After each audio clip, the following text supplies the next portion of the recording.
Take care of you.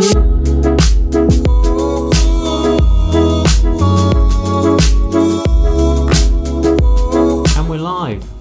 So welcome to Your Annual Podcast. It's me, Stefan Lindberg-Jones, as your host, and my co-host. Yes, and that's me. I'm Anne. It's so long since we've done the last episode. Yeah, it feels like it's forever. No, but really, it feels like it's one summer ago. I think so. But it's not. No. So It's just do you know the format? 2 weeks ago. No, what are we So- doing? Who are you? Well, we were in the lift, weren't we? Oh, but Yes. But let's introduce our guest. Yes. So we have the pleasure of having Bart De Groof, if I pronounce it correctly. I'm not sure if I pronounce it correctly. And Bart is the ambassador for Belgium here in Qatar. Correct. Good morning. Yeah. Welcome. Good morning. Good morning. Good morning. Very nice to be here. Super. So Bart, we normally like to have a imaginary scenario where we meet our guests in a lift. Mm-hmm. Okay. And you're going up to the 16th floor. Pretend that you're going up to our office. And we've met you for the first time. So can you give us like a 15-second elevator pitch on who you are and what you do? And I will take the time. And his timing. And then I say, boom. Well, if I had to introduce me in 15 seconds, of course, I would have to start with the fact that I'm the ambassador of Belgium here in Qatar. Oh. And that I'm doing all kinds of... Wow, that's a quick 15 seconds. That's, I'm so sorry. that's basically it, actually. Well, that does explain it all, doesn't it?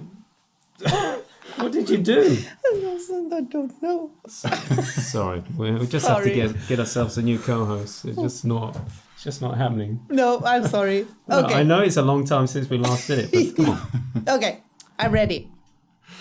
Okay, but Yes. so ambassador to Belgium, Well, of Belgium, actually. of Belgium.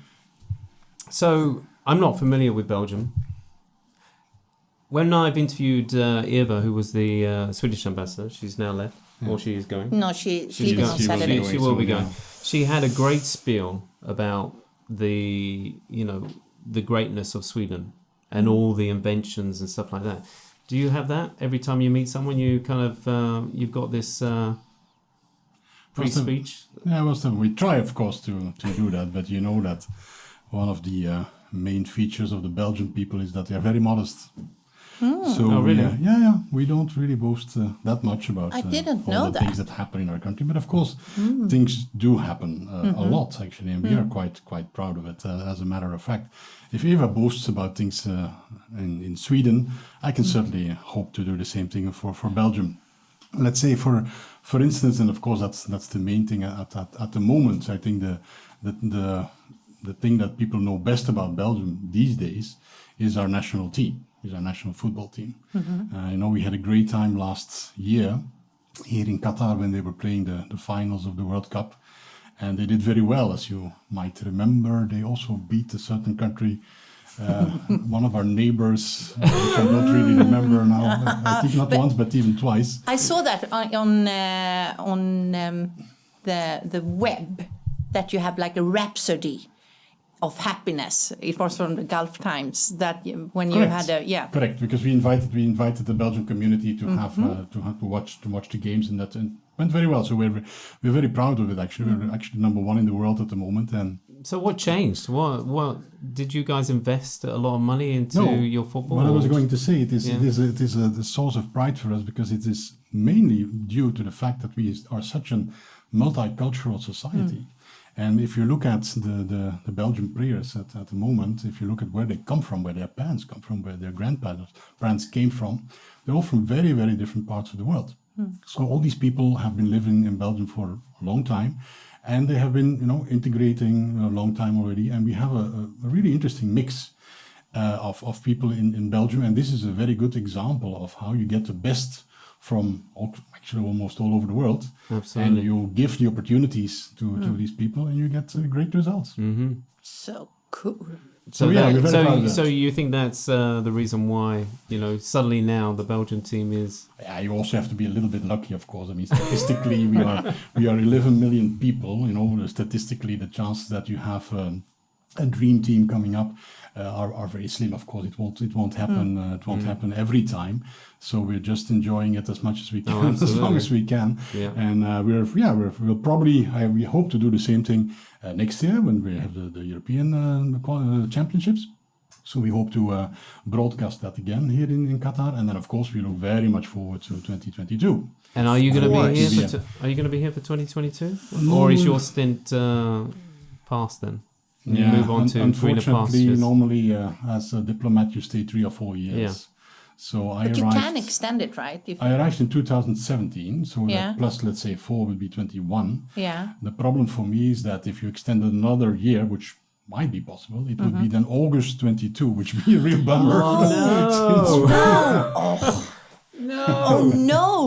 Since so unless I get a special invitation by the You Qatari get one from government, us. if they're listening, please. Yes, you get a Then, really good I invitation will from not us. be here officially, but I hope, of course, to be there Of course as you a will. supporter. Yeah, there's always you're offering room. aren't you? Yes. You're offering a room to- We have a 2-room, 2 bedrooms. Please come. No worries. Well, I've got people booking my place, No friends way. of mine, and literally we're going to put tents outside in our Okay. courtyard. Well, I have a balcony also, but you can have the room. Yes. Thank you. No very much. worries. So, all right. Apart from the football, what else can you shout about for Belgium? No, of course. Here in Qatar, we are specifically proud of our companies that are here. So Are there many? Are there many here in Qatar? we have a lot of actually expertise in different fields, and some of these are quite, like I would say, niche fields. And maybe the best known one or the most spectacular one, I would say, is our dredging companies. So companies that reclaim lands. That on the one hand they deepen the access roads to the ports, and on the other hand they reclaim land. So that is what we do here. So basically, if you look at all the big infrastructure works here in Qatar over the last few years, which are maritime in nature, such as Hamad Port, such as the Pearl, which has been constructed, and so on, the new port, the old port also, sorry. In all these things, we are involved with Belgian companies, dredging companies. So that's one thing we are very, very proud of. And on the other hand, as other countries, of course, but we also have a couple of building companies here, and they built a lot of iconic buildings here in Qatar over the last few years, such as the Torch, the Khalifa Stadium extension, Al Wakra, they were active in it as well, the airport, and so on. Wow. So these are really big. And It's cool that you did and the known. torch. Yeah, It's so- my landmark and yours. Oh, it's my landmark. If I ever get lost, and Yeah. we used to in the early days, it was always The torch. we're over there. Yeah. We've No, gotta get- I love it. Yeah. It's a cool place. But that comes back to what I was saying in the beginning. We do actually do quite a lot, but we don't really boast about it. It's something that Belgium is. Our marketing could be a little bit better. But you're there to boast about Absolutely, that's why we try to. Yeah, and that's why you're here. That's why we're here. Yeah, but how many how big is the it. community? The community here. Community is about. We have registered about 700 people in the Yeah, embassy. that's quite. It I is mean, the Swedes feasible. are only 400. Yeah, it's a seasonable 21. community. I mean, Qatar is not that big a country, but of course it goes a long way to tell you how important it is for us and how many opportunities there are here for all these expat communities, not just for us. And we have people who live here who have lived here for a long time. Yeah. I mean, really, with Qatar, I would say, with the whole project of Qatar, the whole idea of Qatar from the very beginning, and go back 30, 40 years. Wow. With, Sheikh Father and everything. We have people even working there from that time. Yeah. So cool. It's So you get to be friends with them, the old timers, when you Yeah, are we- the ambassador. Yeah, we try to, of course. Yeah. I mean, it is one of the big advantages of being an ambassador, and one of the big privileges that you are actually, if you want to, you can be in touch with so many people, so many walks of life and society. So you meet with, of course, His Highness very very often, but you can also meet with NGOs. You can meet with all kinds of people. Actually, you name it, you can. It Yeah, you can really do it. depends on you, and that's one of our. I would say that I would personally call that one of the nicest perks of our job, that you can get in touch with many people. And yes, this is a very good example. These are people who have really a story to tell, who have written books about it sometimes, and so on, you know. And you can just invite them to your house, or you can go and see them, and they will tell you. So that's very nice.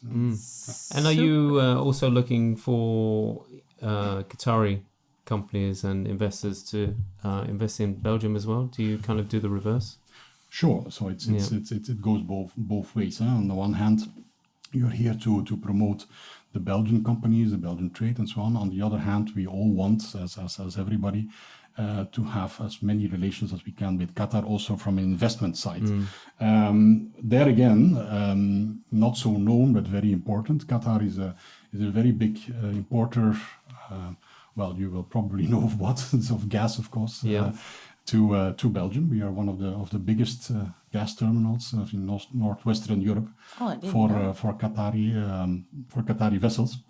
So that's again one of these not so known relationships, and maybe a little bit under the radar, but it's fundamental, of course. And our trade relationship with Qatar is enormous, and they are very fundamental, not only in the delivery of gas, but if you look at the whole picture, the whole discussion about energy security, about the shift in energy production that we are now talking about so much in Europe, the discussion about renewables, about sustainable energy, the going away from nuclear, which is the political discussion in Belgium as well.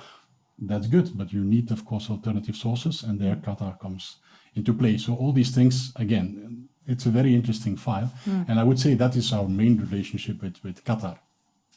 You know that Qatar is also, of course, via the investment authority. They buy property, they buy real estate, and so on. There we don't play such an enormous role as, for instance, London or Paris, because we don't have the iconic buildings, maybe. But they do invest also in hospitality, even also in Belgium. So that's another thing we do with Qatar, and we're very happy about it. Cool. Now, you mentioned alternative energy. How is Belgium dealing with that? And are they moving in that area, or are they a bit slow? Or? No, we're not slow. Of course, no. we have challenges. As there are a couple of parallels that you can draw between smaller countries, geographically smaller countries, such as Qatar, such as Belgium, and countries that on the one hand that are small, on the other hand that are very densely populated. So you need to think about your energy. You can't go on the way we are doing now. And on the other hand, you have a very active discussion about how this energy should be generated. And we had traditionally in Belgium very big nuclear sector. So that was a choice that was made in the 70s, 80s. But then, of course, nowadays, we are actually, if you look at it, if you look at Belgium geographically, we are a little bit in the middle of northwestern Europe. We have very big neighbors, the UK, Germany, France. And that makes us also look at these big neighbors all the time, at what they are doing in all kinds of things. And for instance, for us, it's very interesting to see, because we have two very different models just next to our borders. You have the French model, which is still very heavily reliant on nuclear power. And on the other hand, you have Germany, which is completely done away with nuclear power. So we're really in between those two. And I would say the discussion in Belgium reflects a little bit these two options. So we are thinking about how can we, and renewables I would say is a very big one. Yes, of course, for obvious reasons. Solar energy is not such a big option in Belgium. We are, of course, here sweating away under the Qatari sun, but we sometimes forget how miserable weather can be back home. So solar energy is not really an option, although it is also promoted. But wind energy, I think, would probably give a lot. It would give more opportunity also in the North Sea and so on. So there we do basically the same with the other European countries. But in the meanwhile, this transformation will take some time. But in the meantime, you need light and energy, so gas is good. Oh, absolutely, yeah. But I'm thinking, because you have Brussels with the European Parliament and everything, that would reflect on your, all the decisions and everything that could be for you as a country. Do you know what I mean? It's like, you mean to be the leader Yeah, is it like within the little? Yeah, or do you take this was a good idea from, I don't know, Norway or Sweden? I think Why did you mention Norway? Sweden, Norway, Finland. Yeah. No, of course, yeah. So it must be really cool to have all those influence in your country from all the different European countries. As I said, we are a bit for historical reasons.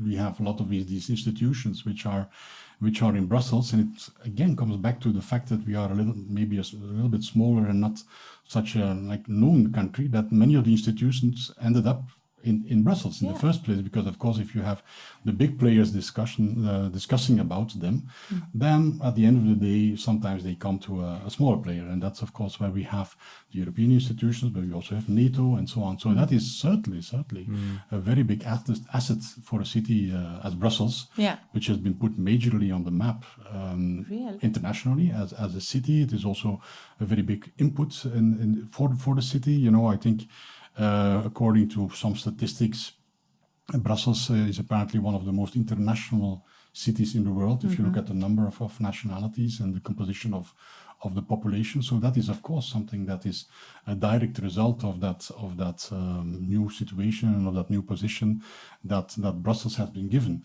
And by extension, I would say, yes, it is also good for Belgium. For a very simple reason. We can see it as diplomats, of course. We punch a little bit, I would say, above our weight, for the very simple fact that many countries have embassy in Brussels. Maybe not for us in the first place, maybe in the first place for the European Union or for NATO. But, of course, we are also there. So we have, access to all these international influences all the time. And if you look at international summits or big politicians or big meetings that are taking place in Brussels almost every week, it is of course something that reflects a little bit on the country as well, and that is very good for us. Yeah, absolutely. So let's go back in time, Bart. When you were at school, did you always want to be an ambassador? No, not really. I mean, I do remember that when I was in high school, we had the last year you could go and meet professionals, and then you could have a sort of idea, because you would have to choose a college next year, and so in order to more or less have an idea what you were going to do, you could talk to professionals, and I did go to meet some diplomats. I do remember that.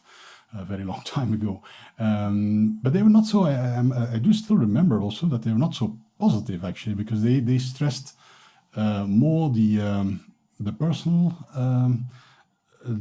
facts of family life. Oh, really? Because of course it's a decision. If you become a diplomat, it's a decision to have an international career. It's a very interesting career, but of course it does also involve your family. You make choices not only for yourselves, but for your spouses, and more especially for your children. I do remember that they were saying, but for the children, because they have to change school every 4 years, and they have to meet new children and so on. So, and that is, of course, an aspect that is still valid, I must say, but I will maybe talk a bit about that later. So that was my first, I would say, contact with diplomats. But then, for some reason, I've always been very interested in history. I think actually, if you look at it, both diplomacy and history are two, I would say, aspects of the same thing. It has to do with travel. History is more traveling in time, but you still go to another environment. Yeah, true. I mean, there is this expression that says the past is a foreign country. So as a historian, it's a bit of a romantic vision of this maybe, but as a historian, I was also able to travel back in time, to travel somewhere else, to other situations. And then, I did that I studied history at university, and I was a bit lucky because my professor then, who first of all I have to thank a lot, because he was the one who really opened the eyes of his students to the world. It was one of the professors who at that moment was, studying international history, non-European history, which sounds very normal nowadays, but it was not in the 80s. It was one of the only people who really opened their eyes that, you know, you have history of Japan, you have history of Yeah, that's China, true, you have yeah. and you have so many you know histories in the world, and all these histories interact. So that was we were very lucky, a bunch of research assistants to have him as our professor. And then I was lucky. I got a scholarship for a couple of years to then extend my studies and to write a doctoral thesis and so on. So that I actually was already on my way to become a professional historian. But then on the other hand, I thought, well, you know, I always had this idea of traveling, of meeting other cultures as well.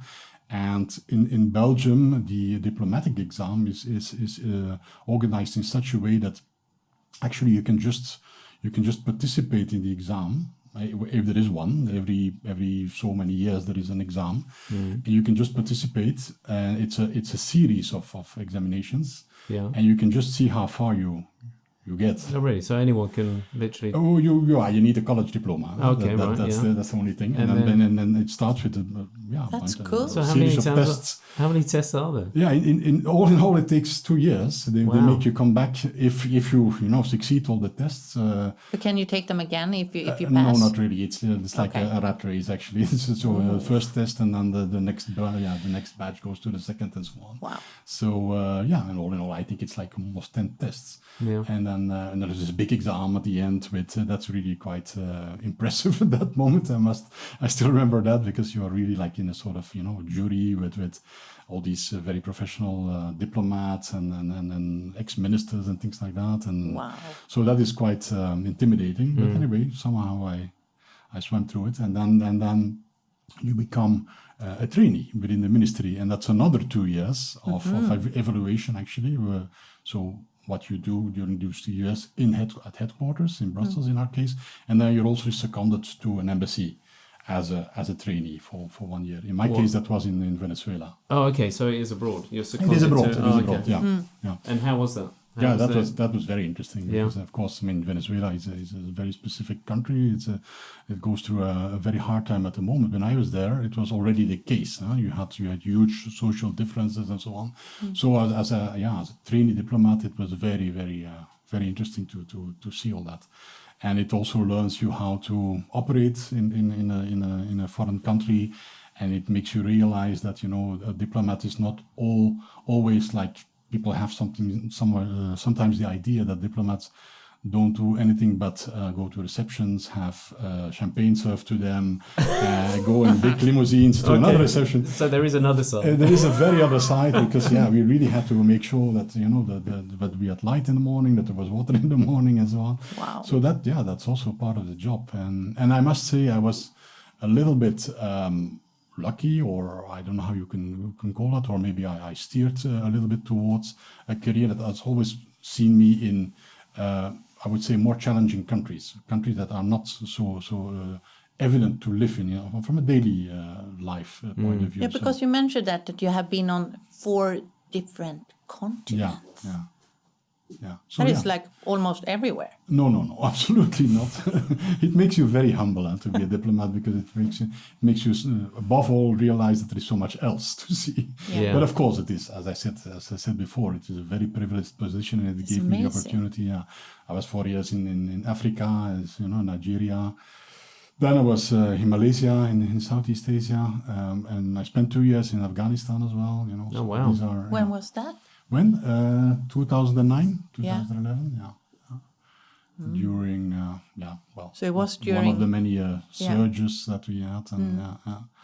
And have you been in any situation where you've, questioned your safety? I have. Yeah. I've been, There were a couple of incidents. I must say, for instance, in Africa, we were at a certain moment. There were elections in Nigeria. I don't remember the year now. I think it was 2002. And there we were seconded as election observers. And that was quite a challenge, because it was a very violent campaign. And as observers, you really came in these villages where really people had been shot just one moment before you arrived, and then so that was and these guys were still around. Oh wow. So that was quite intimidating, I must say. So things like that, they do happen, of course. And and in Afghanistan, I mean, you could maybe think that Afghanistan was the most dangerous, and of course, objectively, it was because it is a country in turmoil. But there, I was really surrounded by bodyguards. I had 6 bodyguards. It was really a very specific posting, I must say. And there we sometimes had rocket attacks or EIDs and things like that. You get a little bit used to it. But on the other hand, I still remember, because if there is an IED, these devices that explode when you are driving next to it, that's the end. You will not tell the story. Yeah. But what happened a lot was that you heard the blasts next to where we lived, and then you see the smoke or whatever, and that is really, I must say, it's a terrible experience, because you know at that moment that people only 200, 300 meters from you, people have died. Yeah. And so that's I still remember. But personally, I was never in a situation. Once or twice the guys came and now we have to leave because there is an attack coming on. Wow. But it makes for good stories afterwards. Well, I'm sure, but Wow. And you mentioned before when you initially had met the diplomats and they were talking about the moving around and the family situation. How's that been for you? Yeah, so that is actually a bit of a challenge, because as I said, it is you take decisions which are not only impacting yourself but also your family, and it's more specific. I would think the children, but I think it goes quite well. I think there are 2 sides on this. On the one hand, it is true that they have to leave their little friends and so on every 3-4 years. If you look at it in a completely, I would say, academic career of the child within the high school, that means about 2 or 3 times that they have to change, which is not good, but it's also not unsurmountable. And on the other hand, it gives, of course, these children an enormous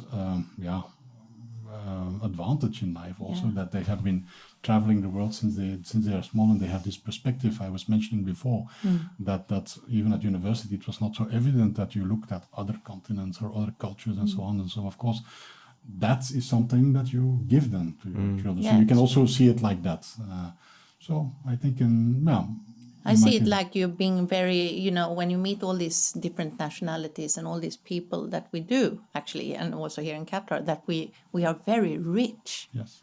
And I think maybe, it's a wealth to know so many people and meet so many people. Well, keeps you humble. My kids are at school and they've got like 88 different nationalities in that school, and I think it's, And you moved a lot when you were a kid, I and moved so a lot did just I. around the UK, but I always saw that as an opportunity to meet new friends, and you could be a different person. Exactly. It was great. That was for me too. Loved it. I reinvented myself. Yeah, reinvented yourself. Correct.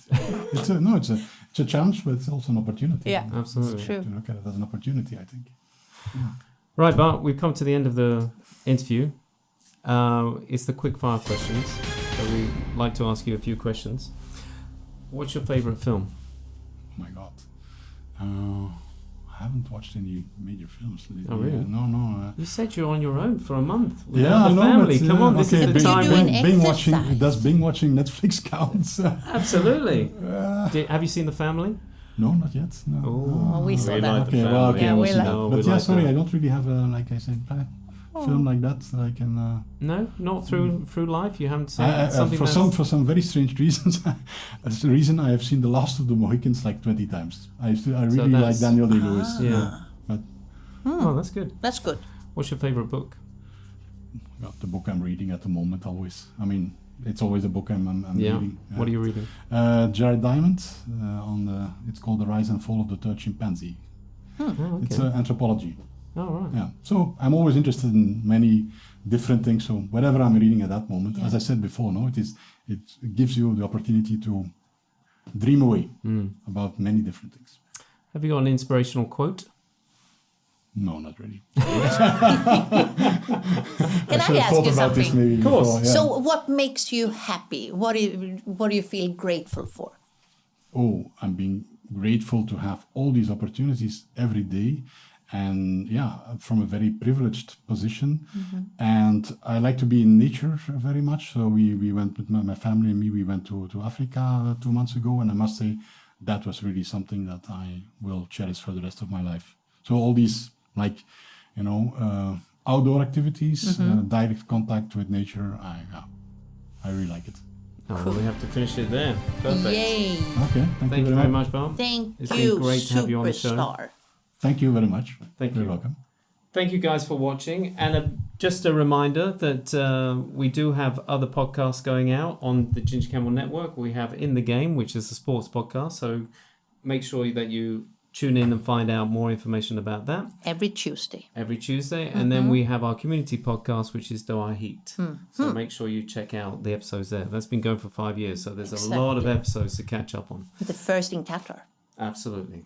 All right, guys. Take care. Have a great week. And we'll see you next week. Bye-bye. Bye-bye. Take care of you.